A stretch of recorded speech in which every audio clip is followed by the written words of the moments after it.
দেখেন ভাই, আল্লাহ আপনাকে আওয়াজ দিয়েছে, আল্লাহ নিয়ে নিতে পারে। আমাকে আওয়াজ দিয়েছিল, আপনারা নেটে বাড়িতে বসে বসে প্রতিদিন শুনছেন। আমাকে কোন কোন ইউটিউব চ্যানেলওয়ালারা থানবিলে লিখতো বাংলার বাঘ,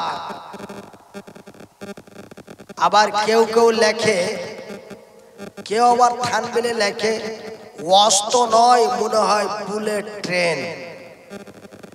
কিন্তু ভাই আওয়াজ আল্লাহ দিয়েছিল, আল্লাহ আওয়াজ নিয়ে নিয়েছে। সেহেতু আল্লাহ আপনাদের আওয়াজ দিয়েছে, আওয়াজটা ছেড়ে বলুন নারায়ে তাকবীর, নারায়ে তাকবীর। আল ইসলাম, আল কোরআন, আল কোরআনের আলো, আল কোরআনের আলো, আল কোরআনের আলো। সম্মানিত আজকের সভার সভাপতি, আগত উলামায়ে ইকরাম, সম্মানিত অতিথি বৃন্দ,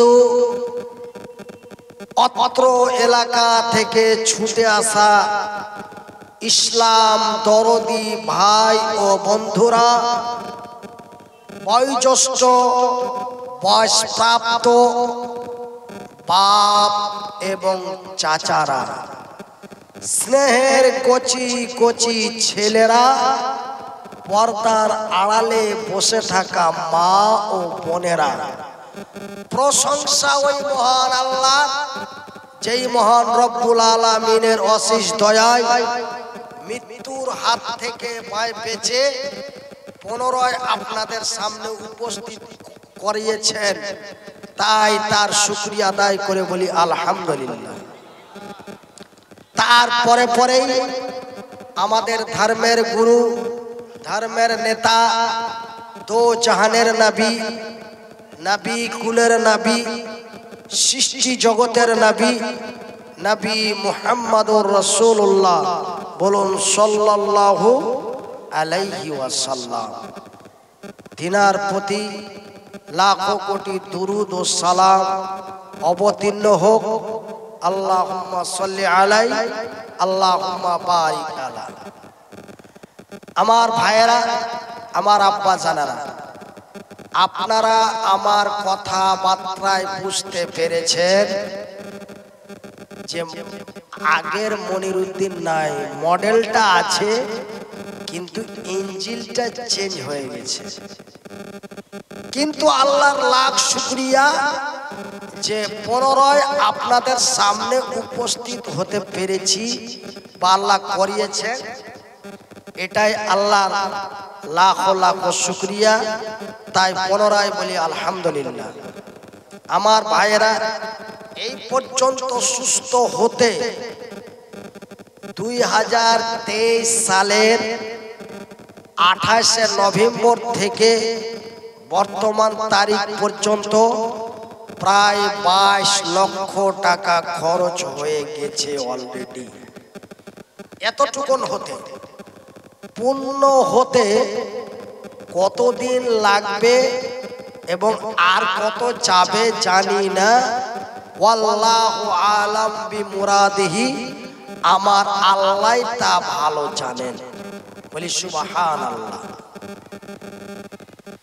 তাই আমি পবিত্র আল কোরআনের সূরা আল বাকারা থেকে ছোট দুটি আয়াত পাঠ করেছি। এই আয়াত দুটোকে সামনে রেখে একটু এটা কাছাকাছি, এই আয়াত দুটিকে সামনে রেখে আপনাদের কাছে কিছু কথা বলবো। মহান আল্লাহ আমাকে বলার এবং শোনার পরে আমল করে চলার তৌফিক দান করেন। একবার বলি আমিন। আমার ভাইয়েরা, আমার বন্ধুরা, দেখেন, টাকা কি? টাকা, টাকার অপর নাম হলো ফাঁকা। টাকার অপর নাম ফাঁকা। আজকে আমরা টাকার জন্য বড় লজ্জা লাগে, বলতে বড় খারাপ লাগে। আজকে আমরা টাকার জন্য আমরা নিজের স্ত্রী, নিজের বোন, নিজের ভাবি কে আমরা আজকে অনলাইনে ফেসবুকে তুলে দিয়েছি বলি নাউজুবিল্লাহ। আপনাদের এইদিকে এরকম আছে কি না তা আমি জানি না, কিন্তু আমাদের উত্তরবঙ্গের মালদা জেলা এবং আরো বিভিন্ন জায়গায় অনলাইনে অনেক যুবক এবং যুবতীদের দেখছি তারা মুসলমান। একজন আমাদের মুসলিম সোসাইটি মুসলমানের একজন মেয়ে, নাম তার ফুলমণি খাতুন, মানে এই অ্যান্ড্রয়েড মোবাইলে বিভিন্ন রকমের ভিডিও করছে। যে সব কথাগুলো বলে, কথার মধ্যে কোনো মূল্য নাই, কথায় কোনো দাম নাই, কথাগুলো শুনে আপনার কোনো কল্যাণ হবে না, কথাগুলি শুনে বরঞ্চ আপনার ক্ষতি হবে। এই সব উল্টো পাল্টো মানে রহস্যমূলক কথা বলে ভিডিও বানিয়ে ফেসবুকে দিয়ে দিচ্ছে। আগে তো ইউটিউবে দিত, কিন্তু এখন ইউটিউব মানুষ একটু কম দেখার কারণে মানে তারাও জেনে গেছে, মোবাইল চালাওরাও জেনে গেছে, এবং ফেসবুকের মালিকও জেনে গেছে যে মানুষ এখন ইউটিউব থেকে ফেসবুকটা বেশি দেখছে। ওই জন্য ফেসবুকে ভিডিও দিলে পয়সাও কোম্পানি বেশি দিচ্ছে। আজকে মাত্র 30,000 40,000 টাকা মাসে 2 মাসে পাওয়ার জন্য আমরা শুধু নাইটি পরে ভিডিও করে ফেসবুকে দিয়ে দিচ্ছি, অর্ধ উলঙ্গ হয়ে দিয়ে দিচ্ছি। আমি মনিরুদ্দিন, আল্লাহ এখন পর্যন্ত বাঁচিয়ে রেখেছেন, কতদিন বাঁচিয়ে রেখেছেন জানি না ওয়াল্লাহি, তবে আজকে আমি বেঁচে আছি আপনাদের কাছে বলে যাচ্ছি। ওই যে মেয়েটা, যেই মেয়েটা আপনার বোন, আপনার ভাবি, আপনার মা, এই মেয়েটার কারণে আপনি যদি তাকে সতর্ক বার্তা না দেন, আপনি যদি তার গাইডলাইন না করেন, আমি মনিরুদ্দিন আমার পকেটের কলমটা দিয়ে লিখে যাচ্ছি, শুধু আপনার মেয়েটা জাহান্নামী নয়, আপনিও জাহান্নামী, এটা আমি লিখে দিলাম। বিশ্বাস না হলে আপনাদের এলাকায় বড় বড় আলেম আছে, আমি অনেকের নাম জানি, অনেকের নাম জানি না, আপনারা তাদেরকে জিজ্ঞাসা করে নেবেন যে মনিরুদ্দিন ভাই এত বড় কথা আমাদের বলে গেছেন। শোনা রাখুন, একজন একটা নারী 4টা পুরুষকে সুন্দর করে জাহান্নামে নিয়ে যেতে পারবে। জোরে বলি নাউজুবিল্লাহ। কটা কথা বলুন, একটু হাত তুলে আঙ্গুল দিয়ে বলুন, আমাকে আল্লাহ আঙ্গুল দেয়নি। কটা? 4টা। একজন নারী 4 জন পুরুষকে সুন্দরভাবে জাহান্নামে নিয়ে যেতে পারে। তো 4 জন পুরুষ কোথাকার? উত্তর 24 পরগনা, মালদা, মুর্শিদাবাদ, নদিয়া না। নাম্বার 1 তার বাবা, নাম্বার 2 তার স্বামী, নাম্বার 3 তার বড় ভাই, নাম্বার 4 তার বড় সন্তান। এই চারজন ব্যক্তিকে নিঃসন্দেহে জাহান্নামে নিয়ে যেতে পারে। বলেন বড় ভাই কেন যাবে? দেখেন, যখন মেয়েটার বিয়ে হয়নি, বাবা মারা গেছে, গাইডলাইনে তার বড় ভাই। যখন মেয়েটা বিয়ে হয়ে গেল, দায়িত্ব পড়ে গেল তার স্বামী। কেন? মহান আল্লাহ বলেন বিসমিল্লাহির রহমানির রহিম, আর-রিজালু কাওয়ামুনা আলান নিসাই বিমা ফাসালাল্লাহু বাসাহুম আলা বাসিউ ওয়া বিমা আনফাকু মিন আমওয়ালিহিম।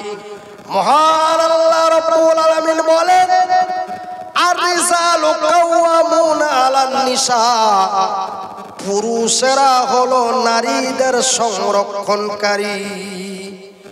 যেমন ভারতকে সংরক্ষণকারী হলো বিএসএফ, ওরকম নারীর সংরক্ষণকারী হলো।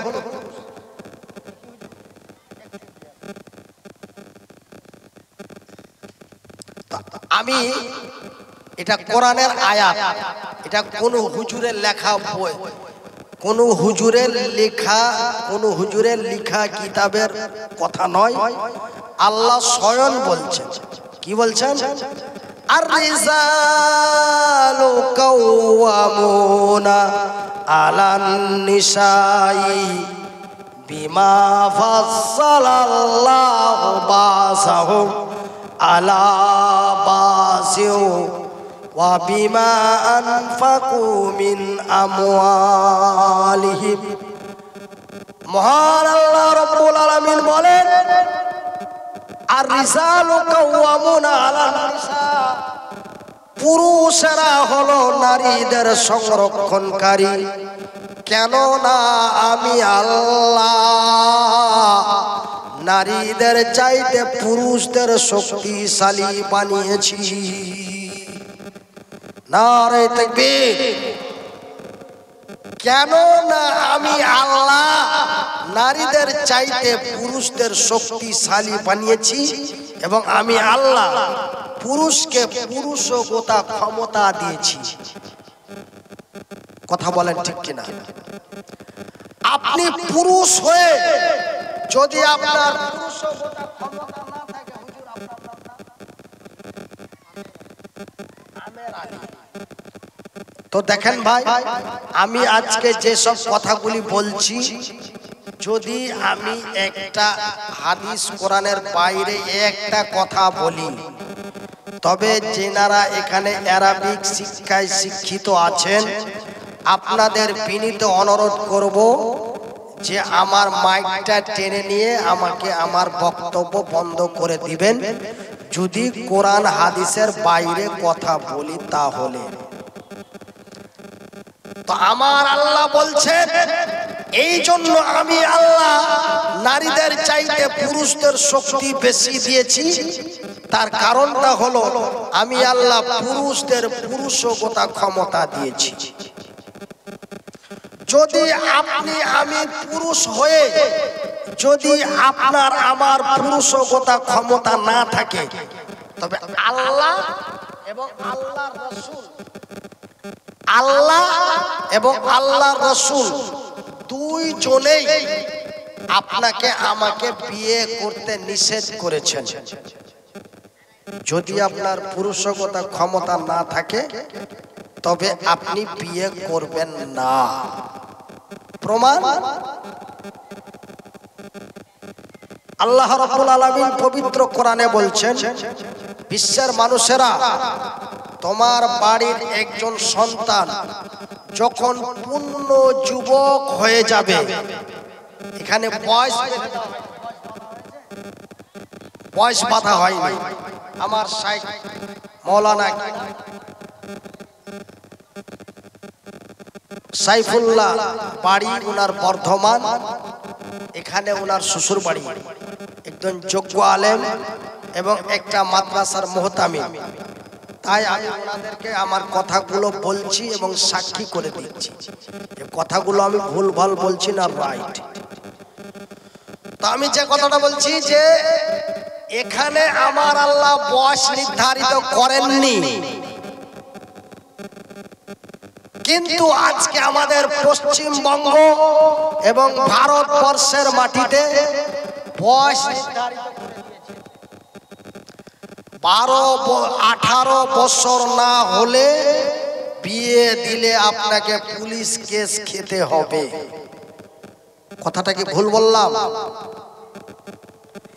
কিন্তু আমাদের বর্তমান ভারতের নেতৃত্ব, যিনি ভারতকে 2014 সাল থেকে নেতৃত্ব দিচ্ছেন, নাম তার শ্রী নরেন্দ্র মোদী, তিনি আসার পরে 18 বছরের আইনটাকে ভেঙে দিয়ে এখন 22 কত, তার মানে এখানে জেনা ব্যভিচারের হাতটা বাড়িয়ে দেওয়ার একটা কায়দা করে দেওয়া হয়েছে। কিন্তু আমার আল্লাহ এবং আমার রাসূল বলেছেন, তোমার ঘরের ছেলে হোক বা মেয়ে হোক, যখন সে পূর্ণ যুবক এবং যুবতী হয়ে যাবে, তার বিয়ে তাড়াতাড়ি দিয়ে দাও। তারপরও যদি তুমি বিয়ে না দাও, ওই যুবক যদি কোনো অন্যায় করে, শাস্তি আপনাকে পেতে হবে মহান আল্লাহ রাব্বুল আলামিনের দরবারে। ওই মেয়েটা যদি কোনো অন্যায় করে বসে, শুধু আপনার মেয়েটা শাস্তি পাবে না, শাস্তি আপনাকেও নিতে হবে। তো ভাইরা আমার, আব্বা জানেরা আমার, সোনার চানেরা, তবে এখানে আমার আল্লাহ বললেন যে পূর্ণ যুবক যুবতী হওয়ার পরে তার বিয়েটা তাড়াতাড়ি দিয়ে দাও। তো ঠিক আল্লাহ রাব্বুল আলামিনের এই বিধানকে মেনে একজন নওজোয়ান তরুণ যুবক আল্লাহর রাসূলের কাছে চলে গেলেন। আল্লাহর নবীকে যে বলছেন, ইয়া রাসূলুল্লাহ, ইয়া হাবিবাল্লাহ, হুজুর গো, আমার বাড়ি মক্কা, আমি আপনার কাছে এসেছি, আমি মক্কার একজন নওজোয়ান তরুণ যুবক, আপনার কাছে এসেছি, আমি পূর্ণ যুবক হয়ে গেছি, আমার বিয়েটা দিয়ে দেওয়া হোক।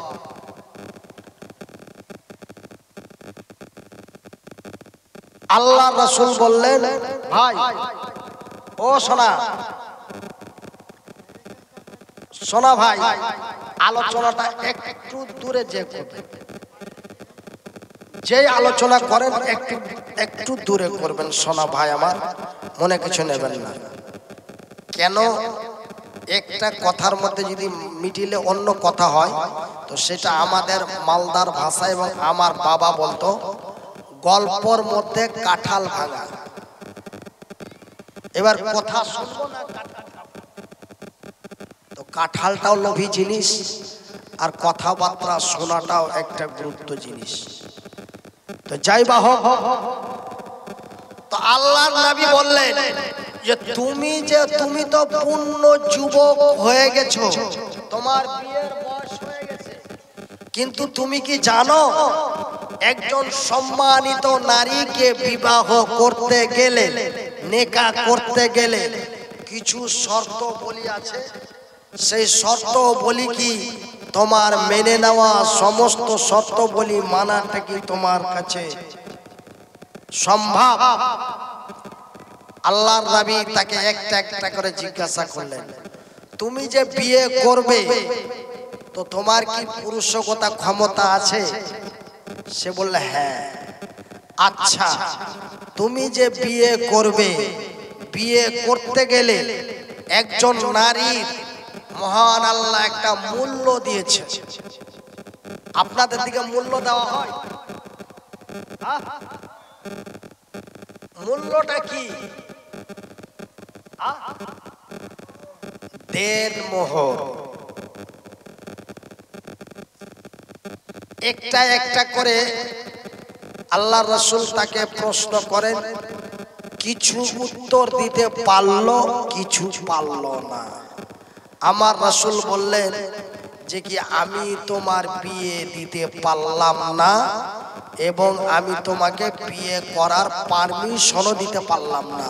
জোরে বলি নারে তাকবীর, নারে তাকবীর। আল ইসলাম, আল ইসলাম।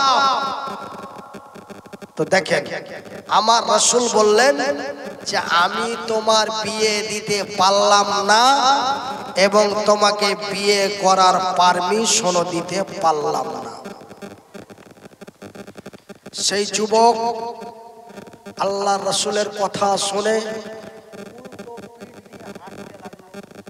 কিছুক্ষণ কিছুটা যাওয়ার পরে ইয়া রাসূলুল্লাহ, আমার আল্লাহ সত্য, আমার নবী সত্য, আমার নবী যাহা বলেন আমার আল্লাহর কথাই বলেন। ইয়া রাসূলুল্লাহ, ইয়া হাবিবাল্লাহ, আমার নবী আমার বিয়ে দিয়ে দিলেন না এবং বিয়ে করার পারমিশন দিলেন না।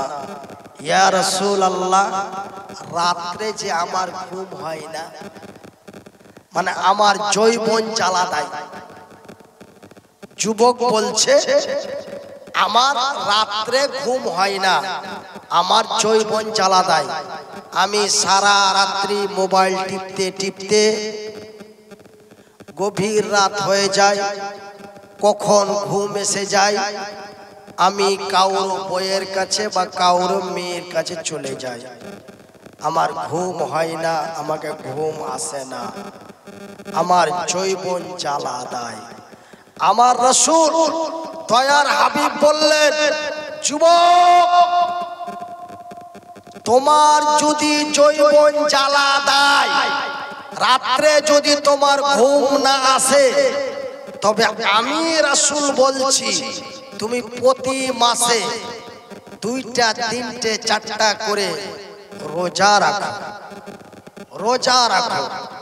তুমি রোজা করলে আল্লাহর দিকে তোমার ধ্যান হবে, আল্লাহ আল্লাহ রাসূলের দ্বীনের উপরে তোমার ধ্যান হবে, তোমার সেই মনের জোশটা নিশ্চয় আমার আল্লাহ আস্তে আস্তে সেটাকে অন্য দিকে করে দেবে।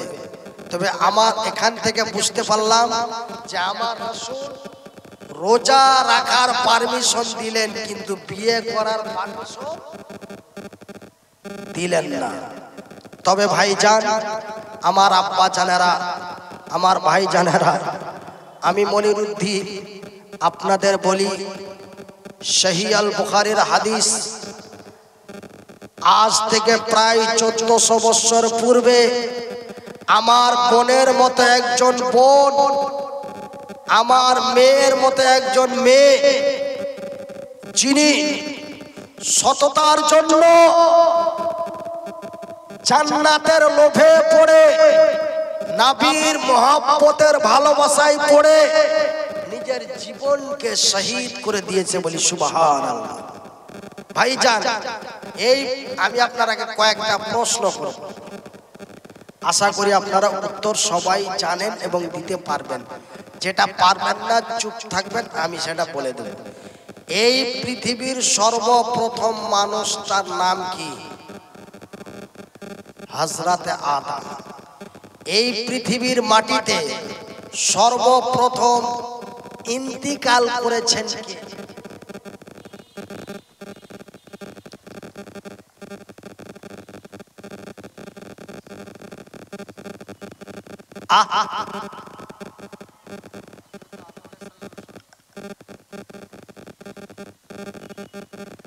আমার এই হুজুর বলেছেন হযরত আদম আলাইহিস সালাতু সালামের ছেলে।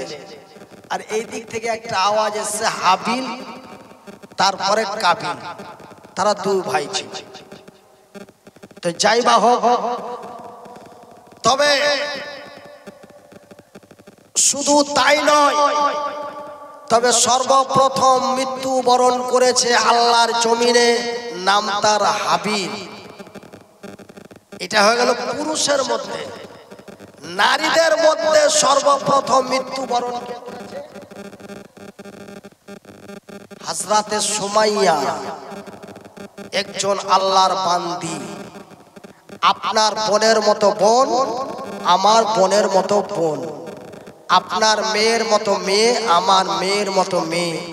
একজন তরুণী যুবতী অল্প বয়সে নবীর মহব্বতে পড়ে, জান্নাতের লোভে পড়ে নিজের জীবনটাকে কেমন করে বিলিয়ে দিয়েছে।